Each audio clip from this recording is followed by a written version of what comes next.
there's a federal law for Medical Leave Act. So if you're a spouse or you're a parent and you need to take care of a sick child or a sick spouse, or even for yourself, when you're in a job that has 50 or more employees, I'm not talking about COVID yet, just generally, the company has to plan for that. And there's an interaction that you have with them and say, I need to be out for 5 weeks. Here's my doctor's note, right? It doesn't have to get into deep specifics. The employer's entitled to certain information, but not all. And then the employer can question it, and you have to then reassure them in some way. Employer cannot be unreasonable. You can take off up to 12 weeks. Now, if you happen to have sick leave, or under New Jersey, there's mandated up to 5 days of sick leave if you've worked for 1,200 hours. You may get part of it paid, but the 12 weeks can be unpaid, and your job is protected. And there are certain caveats and quibbles that I'm not going to get into, but I'm just saying, understand there's a piece of the law that protects people who need to be out. Under COVID, that has been expanded to include, what if my kid doesn't have daycare and I need to stay home? You're protected. You get that same up to 12 weeks. Now that assumes you haven't been laid off. So you're an active employee. You can't come in. You may or may not get paid part of it, and some big companies, they'll cover all of it, but that's unusual. That's a wonderful benefit when it happens, but most people are not that fortunate. So just be aware. There are various laws that deal with different pieces of this, and you can't necessarily double dip, but you have to understand where one starts and the other leaves off. It is very hard because there's so many laws out there with the COVID-19, what was in place before COVID-19 and what is in place now. So you might not have qualified before, but now you might qualify. Right. If you're getting the silent treatment from any agency or unemployment, and again, you got to take care of you. So just kind of keep pounding them and until you get the answer that you're looking for, or some kind of answer, whether it's a yes answer or a no answer, at least you got a response from somebody or some agency. Right. Keep in mind that when you're looking for a job, COVID-19 has affected everyone in every industry across the board. And people that were unemployed, it was really, really hard to find a job. We had around 3.5% unemployment. That number has skyrocketed, obviously, because the DOL can't handle all of the unemployment claims. Recruiters on the other side have seen a drop of applicants for jobs. 80% is what they're saying. They've seen an 80% drop. But there are companies that are still hiring, and they're not just hiring dietary aides and healthcare workers and people that are doing fast food or delivery, or they're hiring all kinds of different jobs. So in the end, it's an old-fashioned, hey, are you doing all the things that are required of a job search? Are you branding yourself? Do you have a employer bucket list? Are you reaching out and engaging on LinkedIn or other social media platforms? Have you kept up on your skills and tried to learn for free? Always be learning. Have you updated your resume? All the things that we normally teach still apply. It's just that employers are scared. They're scared they're going to lose their business. They're scared that they're going to go out of business. They're scared for their staff, and they want to bring their staff back. They want things to be the old-fashioned way.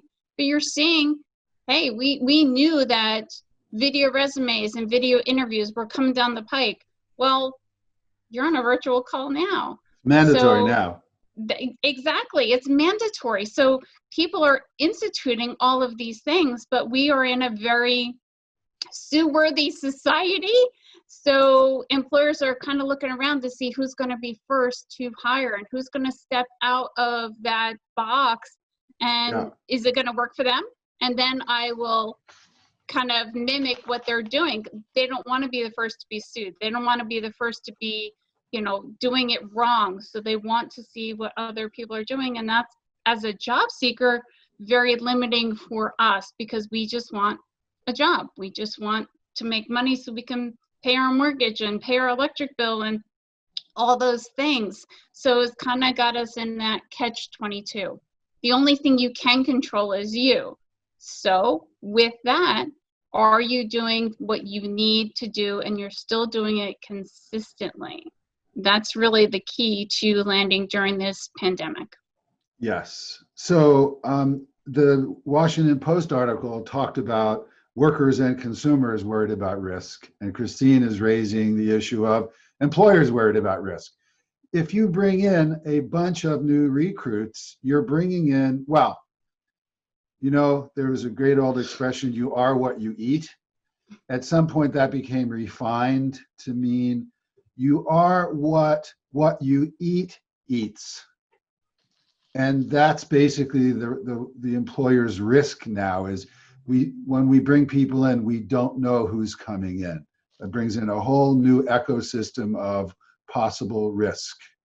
Now, this all changes if there becomes an inoculation, some kind of a viral protector, but that's not here right now. So we're in this very difficult time where essentially, and I have to say, the mood, starting at the top in this country has been, in the last year or two, everybody's out for him or herself. And that this is only going to magnify that in a very, very big way. There was a case involving an employee who said, I have to go to the hospital, I'm sick. And the boss said, we don't think so. We're not sure. We're not sure you're faking it or whatever you're doing. That case ended up going to a jury, and the jury said that the company grossly violated FMLA when it failed to allow this woman's son to report absences on her behalf, and then terminated her immediately after she left the hospital without further inquiry.